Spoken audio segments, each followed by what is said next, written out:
Amém. Segundo livro dos Reis, capítulo 20, versículo 1 ao 6.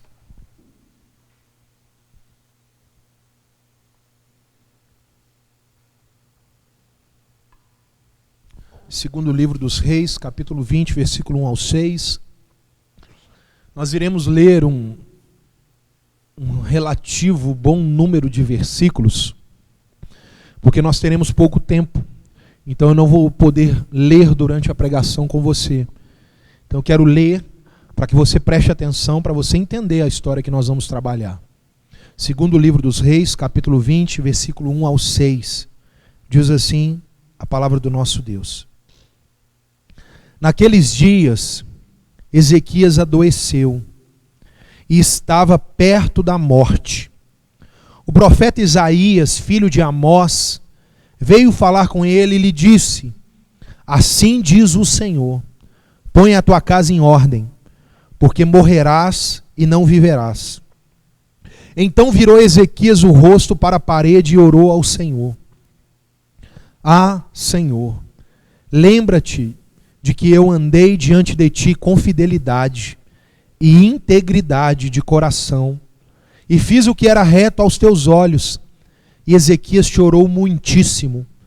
Não havendo Isaías ainda saído do meio do pátio, veio a ele a palavra do Senhor: volta e diga a Ezequias, príncipe do meu povo, assim diz o Senhor, o Deus de teu pai Davi: ouvi a tua oração e vi as tuas lágrimas, eu te curarei. Ao terceiro dia subirás ao templo do Senhor. Acrescentarei à tua vida 15 anos, e das mãos do rei da Assíria livrarei a ti e a essa cidade. Defenderei essa cidade por amor de mim e por amor de Davi meu servo. Versículo 12. Nesse tempo enviou Merodach-Baladã, filho de Baladã, rei da Babilônia, cartas e um presente a Ezequias, porque ouvira que Ezequias estivera doente. Ezequias recebeu os mensageiros e lhes mostrou toda a casa do seu tesouro, a prata, o ouro, as especiarias e os melhores azeites, seu palácio de armas e tudo o que havia nos seus tesouros.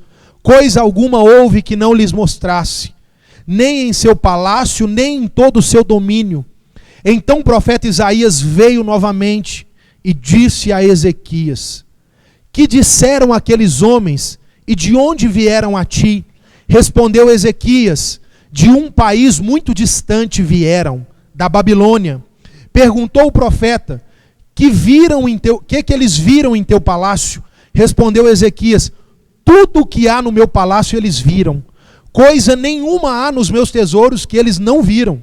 Então disse Isaías a Ezequias: ouça a palavra do Senhor. Vem dias em que tudo o que houver em teu palácio e o que teus pais entesouraram até o dia de hoje será levado para a Babilônia.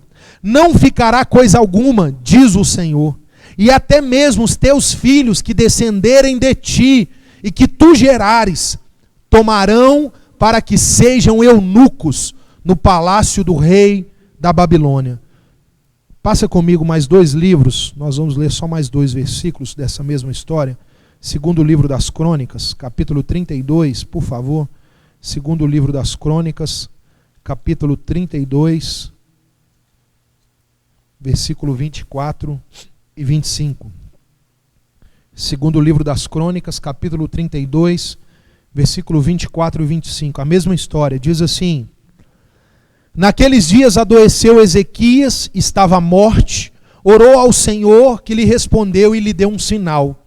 Ezequias, porém, não correspondeu ao benefício que lhe foi feito, pois seu coração se exaltou, pelo que veio grande ira sobre ele, sobre Judá e sobre Jerusalém. Amém?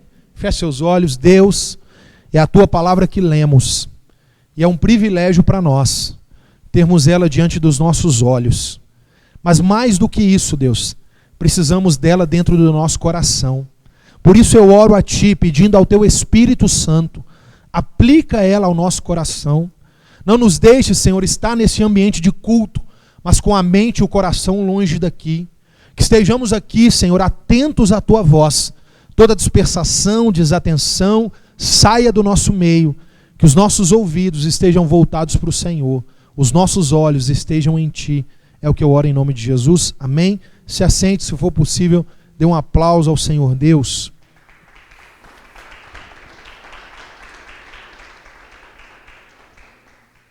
Irmãos, eu prego ao coração de vocês hoje sobre este tema. E quando tudo isso passar? É uma pergunta. E quando tudo isso passar? Meus queridos, eu particularmente gosto muito de esportes. Embora não tenha praticado nenhum, acredito que está visível. Mas os brasileiros, especialmente, eles gostam muito, não necessariamente de esportes, mas gostam de vitórias. E sempre quando tem algum esportista despontando, o Brasil parece se inclinar para aquela atividade esportiva, porque um brasileiro está se saindo bem. E eu sou desses. A gente se interessa porque está dando certo no esporte. Eu me lembro de ter acompanhado a história de uma mulher chamada Maureen Maggi. Certamente você conhece. Essa mulher, ela tem uma história muito bonita de superação. Porque ela, não sei se você sabe, ela foi disputar a Olimpíada de 2000 em Sydney, e quando ela foi passar pela primeira rodada, ela era uma das favoritas à medalha de ouro, mas ela se contundiu e ela ficou fora daquela Olimpíada, embora ela fosse uma das favoritas. Passado 3 anos, antes da Olimpíada de Atenas, em 2004, essa mulher ela foi pega no doping. Embora ela tenha feito os exames, e aqui no Brasil ficou comprovado que ela não era culpada, o Comitê Olímpico a rejeitou.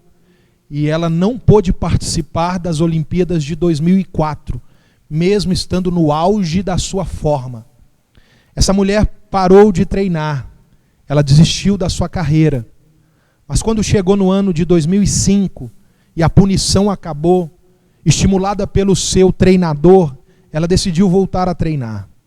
E ela volta a treinar. E ela consegue vaga nas Olimpíadas de 2008, em Pequim. Mas agora ela tem 32 anos.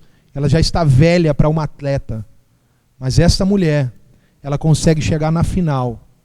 E ela é a primeira a saltar na final. E ela salta 7 metros e 4 centímetros. Eu estou falando de alguém que vai correndo e salta e pula 7 metros. E ela saltou primeiro e a última que saltou fez 7 metros e 3. E ela ganhou. Essa mulher, quando ela ganha, ela vai aos prantos. E a jornalista que a entrevista vai saber o que ela estava sentindo. E ela fala que na cabeça dela passava um filme, porque ela pensou em desistir. Mas ela decidiu não desperdiçar a oportunidade que a vida lhe deu. Meus queridos irmãos, nós, olhando para essa história da Bíblia, e para essa história que eu te contei desta mulher, nós precisamos pensar o que temos feito com as oportunidades que Deus, e por que não dizer a vida, nos dá. Como nós temos feito? Nós estamos vivendo num cenário onde a vida se mostra frágil. É um cenário onde viver está perigosíssimo. É um cenário que sobreviver a tudo isso é um grande privilégio. Não ser contado no número de infectados ou desses que estão mortos é um grande privilégio para nós. É uma oportunidade que eu creio que Deus está nos dando. E tudo isso vai passar, eu tenho orado e acredito. E aí a minha pergunta para você é: o que você decide fazer depois de tudo isso? O que você vai levar depois de tudo isso que a gente está vivendo? Quais vão ser as suas escolhas daqui para frente? As lições da pandemia para a sua vida, como você vai aplicar? A oportunidade de vida, como você vai lidar com ela? Esse texto conhecido, que está diante de nós, é a história de um rei que sucumbiu diante de uma oportunidade que ele teve. Esse rei não é um rei comum, ele é um rei excelente. A Bíblia chega a dizer sobre Ezequias que antes dele e depois dele não houve um rei como ele. É óbvio que ele é contado após Davi, haja vista que a referência do seu reinado é Davi. Você percebeu o texto que lemos, que foi dito, Ezequias andou nos caminhos de Davi, seu pai. Não, ele não é filho de Davi, ele é descendente de Davi. Davi é a referência do que é um bom rei. Mas Ezequias, ele entra nessa galeria como um dos grandes reis da história de Judá, do Reino do Sul.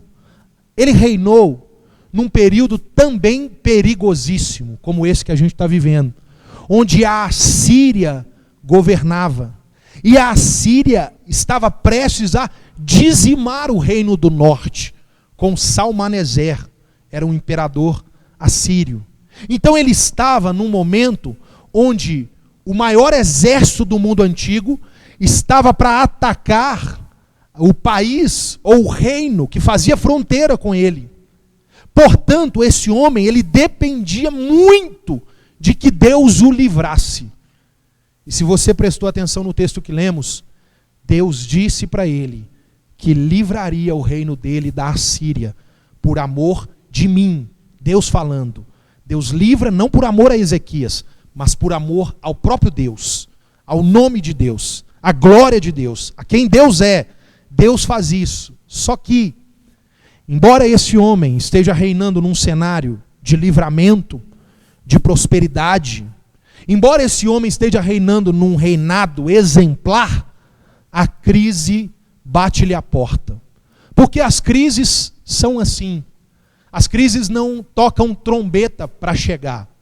As crises não avisam. Eu me lembro de um homem que chegou para o doutor Tancredo Neves, falando assim: doutor, eu preciso de uma ajuda, porque a minha esposa está grávida e ela dará à luz esse mês. Tancredo Neves falou para ele: olha, você teve 9 meses para se preparar, e agora você quer que eu lhe ajude? É verdade, nós não nos preparamos para as situações, especialmente para as crises. E aqui nesse momento, uma crise chega, bate-lhe a porta. E essa crise, ela vem ser avisada por um profeta, o profeta Isaías. Isaías chega até Ezequias e dá a ele uma ordem. Ezequias, coloca a sua casa em ordem, porque você vai morrer. Note isso. Embora ele fosse um rei exemplar, Isaías identifica um problema. A casa dele está em desordem. Isso mostra para nós que pouco adianta termos um ministério diante de Deus exemplar, se dentro da nossa casa, se ela estiver em desordem. E aí Isaías fala: é importante que você organize a sua casa. O texto diz que Isaías dá as costas, desce e vai para o pátio do palácio. Só que lá dentro, Ezequias, ele vira o seu rosto para a parede e ele faz uma oração. Essa oração, ela é continuada por um choro profundo. Ele coloca diante de Deus os seus feitos e como ele andou diante de Deus em fidelidade. O texto diz que na mesma hora Deus responde, não a Ezequias diretamente, mas Deus vai lá no pátio e fala com Isaías. Isaías volta e fala com Ezequias que ele não vai morrer. Ele vai ter uma sobrevida. Eu vou dar a ele uma oportunidade. Vai ser acrescido a ele mais 15 anos de vida. Meus irmãos, olhe para cá. A pergunta é: o que ele fará com essa oportunidade? Qual o sentido ele dará para a vida dele? Como ele vai melhorar como pessoa? Será que a quase morte de Ezequias vai torná-lo num rei melhor? Será que flertar com a morte vai aperfeiçoar quem Ezequias é? Meus irmãos, e nós? E a nossa vida? Diante de tantas notícias ruins, sobreviveremos a elas? Como nós iremos sair disso? A morte nos rodeando, o problema batendo à nossa porta, o caos instalado, mas nós sobreviveremos. Mas a pergunta é: como sairemos disso? Como estaremos depois disso? O que faremos com essa oportunidade? Ler as notícias, assistir à televisão, ver o que está acontecendo, nos faz pensar como nós devemos lidar com a vida daqui para frente. Ezequias, na primeira oportunidade que ele tem, sabe o que ele faz? Ele revela o coração. O texto diz para nós que a notícia de que ele quase morreu se espalha pelo mundo antigo. Olhe para cá. E essa notícia chega em vários lugares, inclusive na Babilônia. Onde? Na Babilônia. E a Babilônia aqui ainda não é a tal Babilônia de Nabucodonosor, aquela perigosíssima, não. A Babilônia, segundo o relato bíblico, ainda é um país remoto, distante, pequenino. Está ainda em microascensão, a Babilônia. Esse país recebe a notícia do que aconteceu com Ezequias. O rei da Babilônia manda o seu filho, o príncipe, levar uma carta até Ezequias e presentes para presentear o rei. Só que o texto diz que quando Ezequias recebe esses homens, a Bíblia diz que ele prontamente vai introduzir esses homens no palácio e abrir para eles os tesouros de prata, de ouro e todos os segredos do palácio de Judá. E mais, o texto informa que ele ainda conta tudo não só sobre o palácio, mas até o limite máximo do território de Judá. Ele revela os segredos. E mais, com 3 anos desses 15 anos que Deus deu, ele tem mais um filho. Esse menino se chama Manassés. E esse Manassés, ele vai se tornar nada mais, nada menos do que um dos piores reis da história de Israel. Esteve agora na nossa série de sermões aqui no Industrial, preguei sobre ele. Ezequias fracassou. Ele teve a oportunidade. Deus lhe deu a oportunidade de sobreviver num tempo de caos. Sabe o que ele fez? Ele jogou fora. Ele fez escolhas erradas. Ele continuou preferindo caminhos de morte do que abraçar a vida que Deus lhe deu. Meus irmãos, o profeta Isaías, quando fica sabendo do que aconteceu, volta até a casa de Ezequias. Olhe para cá. E o texto diz que ele pergunta a Ezequias: Ezequias, quem são esses homens? E ele conta: são babilônios. O que você contou para eles? E o texto diz: eu contei tudo. Tudo. E aí, quando nós somamos a leitura de Reis com a leitura de Crônicas, nós entendemos que o autor do livro das Crônicas revela que o coração dele se exaltou. Ele fez isso por mera exaltação pessoal. Ele se esqueceu que para ele ter uma sobrevida foi porque Deus lhe deu. Não foi por causa dele. Não foi porque ele é bom. Mas foi porque Deus se compadeceu. Mas ele utiliza os dons e talentos que Deus lhe deu para se exaltar. Ele se utiliza os presentes de Deus para falar mais de si do que de Deus. Isaías, na mesma hora, o texto diz: veio a palavra do Senhor a Isaías e disse: Ezequias, porque você abriu a sua casa para a Babilônia vai voltar.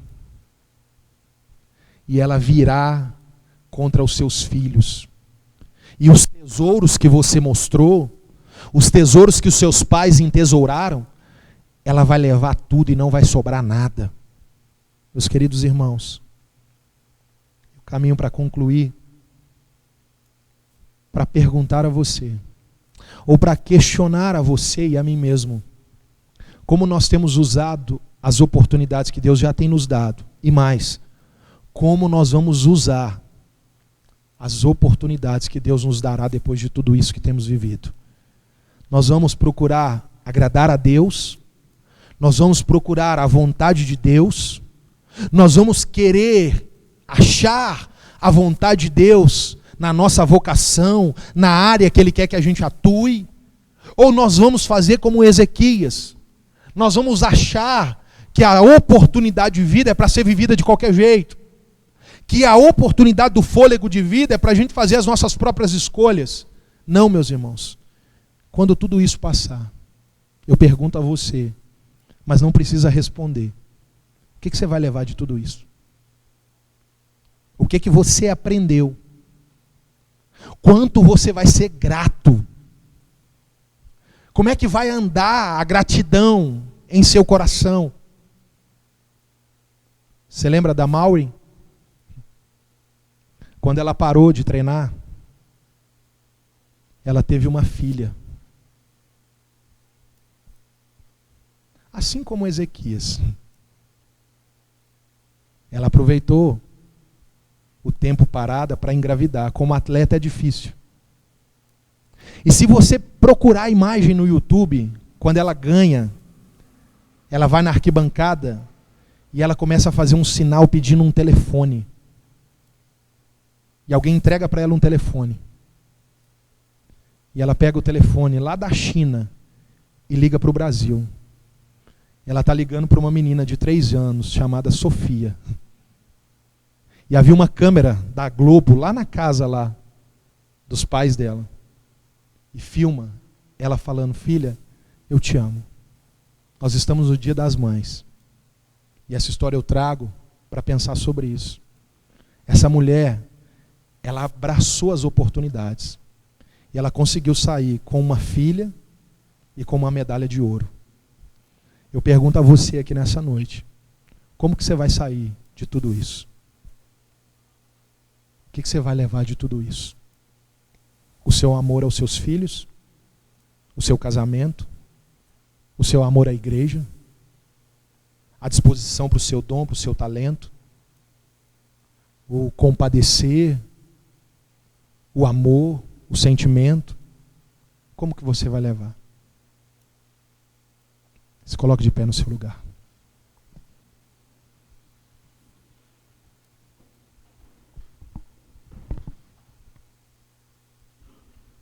Feche seus olhos. Em nome de Jesus. Permita-me orar sobre o seu coração. Nós estamos numa noite de ceia. E a noite de ceia é quando nós nos lembramos da fala do apóstolo Paulo aos Coríntios. Examine-se, pois, o homem a si mesmo. É noite para nos examinarmos. É noite para olharmos o que temos feito com a nossa vida. É noite para pensarmos como nós temos gastado os nossos dias, o nosso tempo, o nosso dinheiro, a nossa saúde, os nossos dons, os nossos talentos. É noite para refletirmos sobre isso e pensarmos sobre o que nós iremos levar depois de tudo isso. Deus, em nome de Jesus, Pai, a sua palavra, Deus, ela foi pregada. E nós temos tido, ó Deus, uma oportunidade dia após dia, Senhor. Deus, desde quando o sol surge no horizonte, é o Senhor dizendo para nós: eu estou lhe dando mais um dia. Deus, nós queremos aqui nessa noite fazer um compromisso com o Senhor, de gastarmos os nossos dias da melhor forma possível, de honrarmos ao Teu nome, de não fazermos como Ezequias, usarmos mal os presentes que o Senhor nos deu. Nós não queremos fazer isso, Senhor. Não queremos ser seduzidos, não queremos sucumbir, ó Deus, diante da carnalidade dos nossos desejos e vontades. Não, Senhor. Quantas vezes, ó Deus, somos atraídos, ó Pai, como Ezequias, a falar mais de nós mesmos do que dizer para os babilônios: foi Deus quem fez isso. Deus, perdemos tempo em mostrar o palácio, Perdemos tempo em mostrar a prata, o ouro, enquanto o Senhor, ó Deus, espera que a gente fale: foi Deus quem fez isso. Coloca essas palavras nos nossos lábios, Deus. Nos desperta para isso, para que não seja necessário, Deus, que o profeta Isaías bate na nossa porta novamente, para trazer juízo sobre a nossa casa, para dizer para nós que não gastamos bem aquilo que Deus deu, para dizer para nós que Deus nos livrou na tempestade e nós não sabemos aproveitar a bonança. Deus, aplica essa palavra ao nosso coração, no nome de Jesus. Amém e amém.